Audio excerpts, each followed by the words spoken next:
जय सिया राम। आज की जो हमारी यात्रा थी वो थी हरिद्वार से कोटद्वार तक की। और रास्ते में ये ओम तो सभी ने देखा ही होगा। भेल के रास्ते से हम लोग निकले थे। हरिद्वार से कोटद्वार तक के लगभग हमारे 2 से ढाई घंटे लगे थे, क्योंकि बीच में कोटद्वार का कुछ रास्ता काफ़ी ख़राब था और बड़ा ही अच्छे नज़ारों का व्यू के साथ हम लोग जो है कोटद्वार पहुँचे। तो आज आपको कोटद्वार की जर्नी के बारे में बताना चाहूँगी। हम गए थे सिद्ध बलि मंदिर।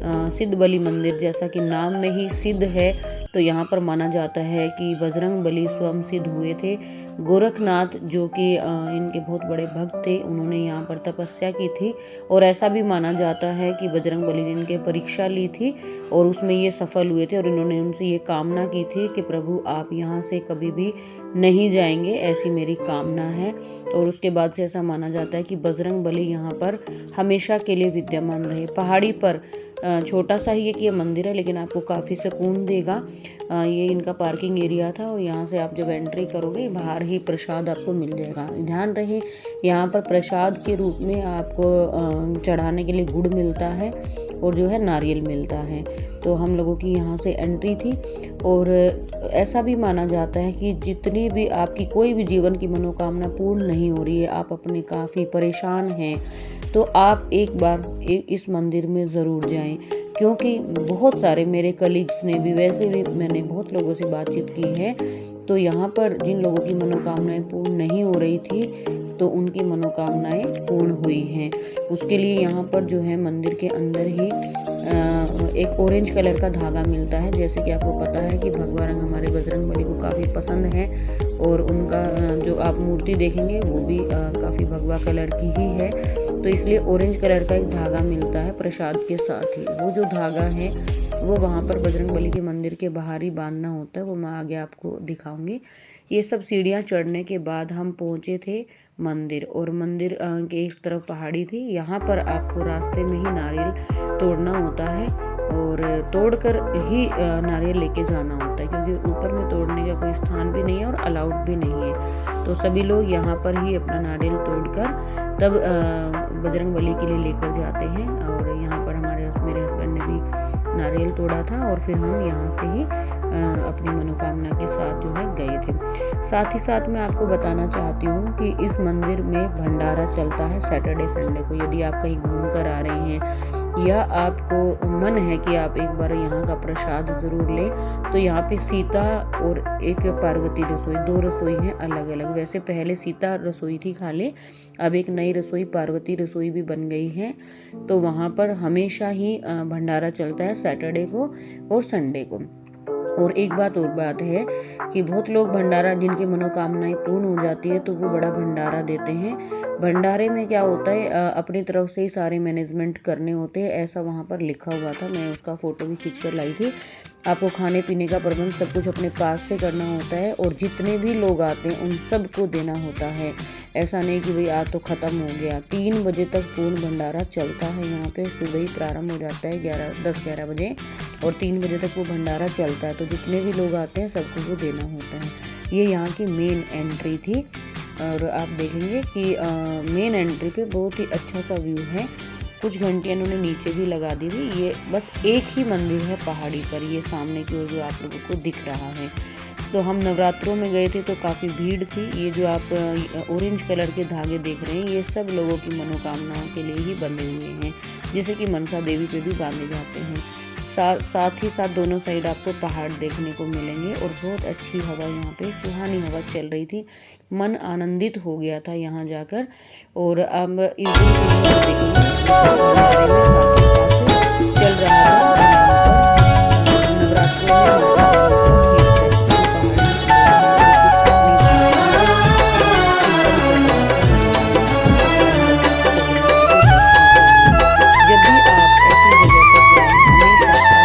बजरंग बली मेरी नाव चली, कृपा कर जब तक आपने ये शक्ति महसूस नहीं की, तब तक किसी भी पवित्र स्थान पर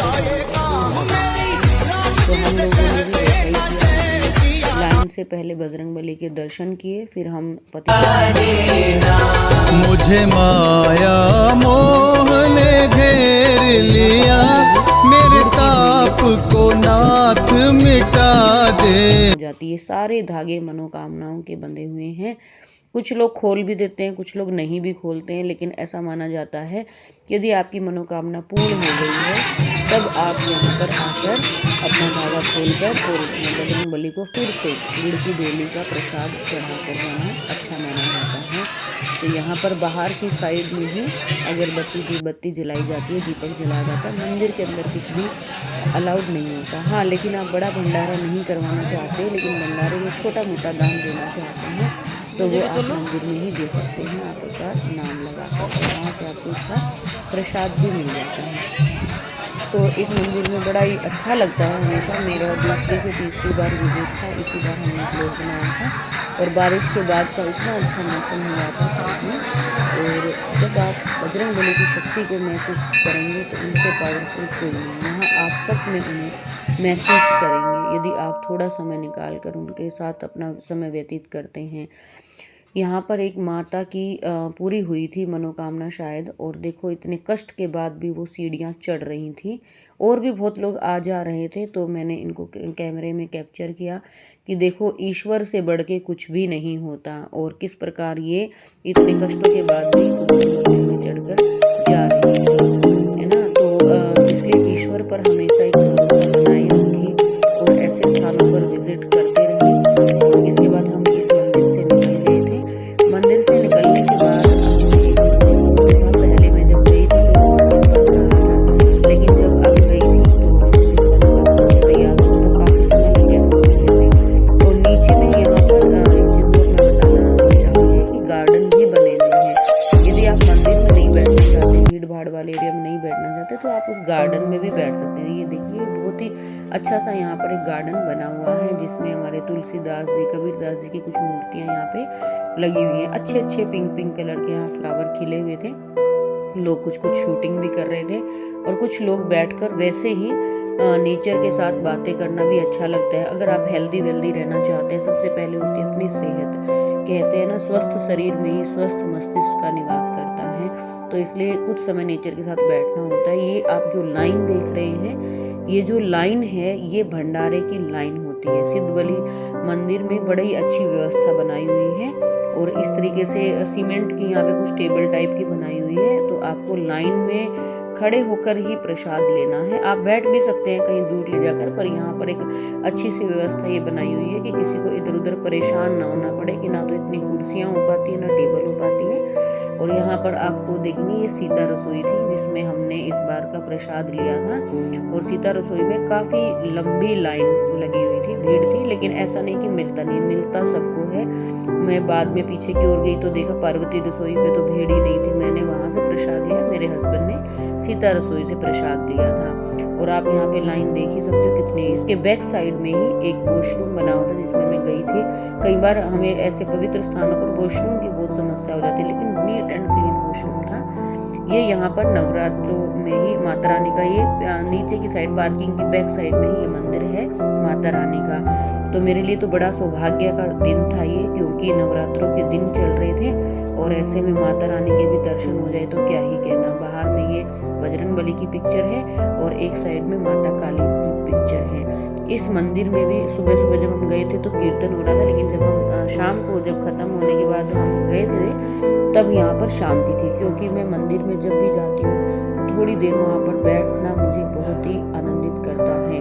मैं ही नहीं, हम जितने भी मंदिरों में गए हैं, जितने भी लोग बाहर से आते हैं, आप उनको कभी भी देखेंगे वो मंदिर में थोड़ी देर आंख बंद करके बैठते हैं, ताकि उस स्थान की गरिमा को, उस स्थान की शक्ति को अपने शरीर में हम महसूस कर सकें। तो यहाँ पर माता रानी के 9 रूपों के सबके यहाँ पे देखेंगे 9 के 9 रूपों के यहाँ पे अलग अलग छोटे छोटे मंदिर बने हुए थे इस तरीके से खांचों में। और इन 9 के 9 रूपों को देखकर बड़ा ही मन आनंदित हो गया था। थोड़ा जल्दी से मैंने वीडियो बनाई थी क्योंकि हमें काफ़ी लेट भी हो गया था। और बड़ा ही, क्योंकि मैं थोड़ा बैठना भी चाह रही थी मंदिर में, तो यहाँ पर बैठकर भी आपको काफ़ी सुकून लगेगा। जब आप इस मंदिर में आए तो एक बार थोड़ी देर के लिए ज़रूर बैठें, क्योंकि ये मंदिर भी बड़ा ही अच्छा मंदिर है माता रानी का। साथ ही साथ यहाँ पर एक जगह पर ही छोटा सा एक महादेव का मंदिर भी है। वहाँ पर हम लोगों को बाद में पता चला जब हम लोग निकल गए, उस समय मुझे नहीं पता था। महादेव का मंदिर भी यहाँ पर ही है, तो आप एक साथ यहाँ पे 3 अलग अलग छोटे छोटे मंदिर है, वहाँ भी आप ज़रूर जाएं। महादेव के मंदिर के सामने ही सुना है एक गार्डन भी है, लोग वहाँ बैठकर महादेव से बातें करते हैं, तो आप भी वहाँ पर जा सकते हैं। तो यहाँ पर मैंने माता रानी के सभी रूपों के दर्शन करने के बाद थोड़ी देर में बैठी उनकी शक्ति को महसूस किया। नवरात्रों में जो है माता रानी के दर्शन हो जाए, क्योंकि मेरे से व्रत वगैरह तो नहीं हो पाता है, लेकिन मेरे से जितना होता है मैं माँ को उतने सच्चे हृदय से उन्हें याद करने की कोशिश कर रही थी। और यहाँ से ही हमारा व्लॉग ख़त्म होता है।